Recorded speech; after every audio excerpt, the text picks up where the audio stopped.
안녕하세요. 보험형 김동진입니다. 시청자님, 혹시 노후 생활비가 얼마나 필요할지 고민해 보신 적 한 번은 있으시죠? 최근 물가가 너무 올라서 뭘 하나 사려고 해도 부담되고 많이 망설여지실 텐데요. 한국의 노후 적정 생활비는 부부 기준 월 336만 원이고, 그리고 국민연금 월 평균 수급액은 약 65만 원 정도라고 합니다. 나는 그래도 준비를 좀 해놨으니까 그나마 괜찮지 하시는 분들도 있겠지만, 은퇴 후에 연금 말고는 딱히 수입이 없어서 걱정이다 하시는 분들도 많으시죠. 그래서 혹시 모를 사고로 인한 사망에 대비해서 종신보험 하나쯤은 가입해 두신 분들도 많으실 거라 생각되는데요. 그런데 시청자님, 내가 평생 힘들게 납부한 보험료를 결국 내가 살아있을 땐 한 푼도 못 쓰고 사망 후 가족이 받는 구조, 좀 많이 억울한 부분이셨을 거예요. 생활비에 자녀 뒷바라지까지 빠듯한데 보험금까지 남겨야 할까요? 그런데요, 이제 사망보험금을 내가 살아있을 때 미리 받을 수 있는 방법이 생겼습니다.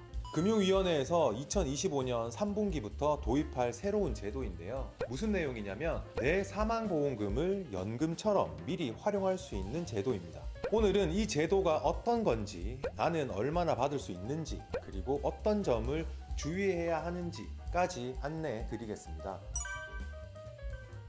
그럼 먼저 가장 궁금한 부분부터 말씀드리면, 그렇다면 나는 얼마를 받을 수 있을까요? 이제 그 계산을 한번 해보겠습니다. 예를 들어 40세에 가입한 종신보험의 사망보험금이 1억이라고 가정했을 때 70%로 유동화를 하게 되면 65세부터 20년 동안 월 18만원, 70세 월 20만원, 75세 월 22만원 정도를 20년간 받을 수 있고요. 수령 기간과 수령 비율은 가입자 상황에 따라 맞춤형으로 선택도 가능합니다. 하지만 월 18만원이면 이거 너무 적은 거 아닌가 라고 생각하실 수도 있지만, 이렇게 한번 생각해보면 어떨까요? 우선 병원비 부담이 덜어집니다.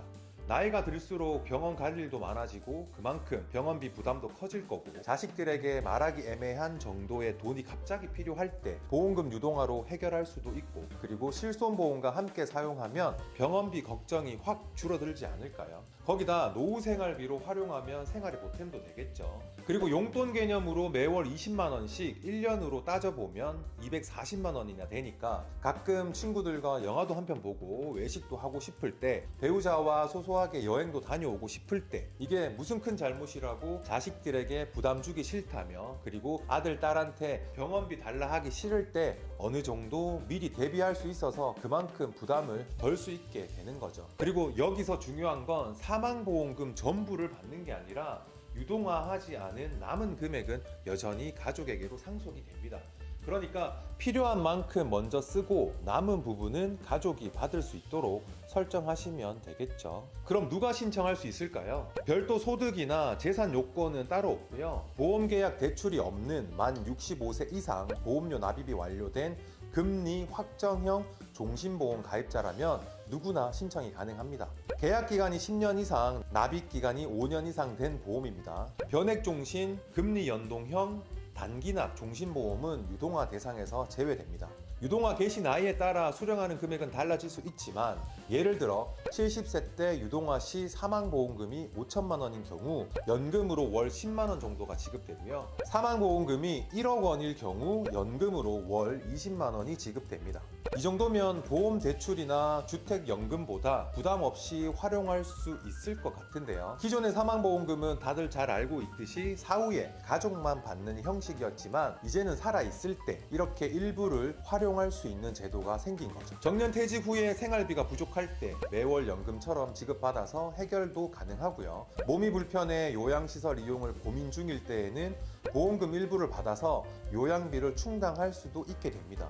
물론 상황들이 다 같을 수는 없어서 사망보험금을 남기는 것도 중요할 수 있지만, 내 노후를 먼저 생각해서 활용하는 것도 어쩌면 더 나을 수 있을 거란 생각도 저는 해봅니다. 그럼 이 제도는 언제부터 받을 수 있을까요? 2025년 빠르면 3분기부터 준비된 보험사, 그리고 보험 상품부터 시행될 예정이고요. 별도 소득이나 재산 요건은 따로 없고 보험계약 대출이 없는 만 65세 이상 보험료 납입이 완료된 금리 확정형 종신보험 가입자분들이라면 신청이 가능합니다.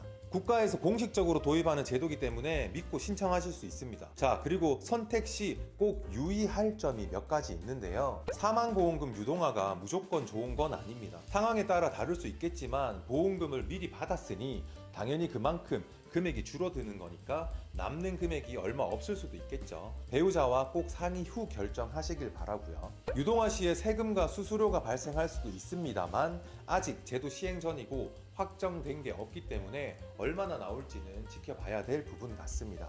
유동화 개시를 만 65세부터 시행하고 60%로 비율을 설정하고 평균 수명보다 오래 살 경우에는 받은 금액이 적을 수도 있겠죠. 보험계약 대출은 원리금을 상환할 수가 있고 사망보험금을 유지할 수가 있는데 주택연금은 집을 담보로 하는 방식이고 사망 후에 집이 연금 지급 기간으로 넘어갈 수 있어요. 근데 사망보험금 유동화는 이자 부담 없이 내 돈을 미리 받는 방식으로 상환 의무가 없으니까요. 각자의 재정 상황과 원하는 방식에 따라 신중한 선택이 필요하겠습니다. 지금까지 간단하게 사망보험금 유동화에 대해 알아봤습니다. 사망보험금을 가족만 받는 시대는 이제 지났어요. 이제 내가 직접 사용하고 남은 보험금을 가족에게 전달하는 새로운 방법에 대해 시청자님은 어떻게 생각하시나요? 그래도 사망보험금을 남겨야 한다고 생각하시나요? 아니면 내 노후를 위해 미리 활용하는 것이 더 현명한 선택일까요?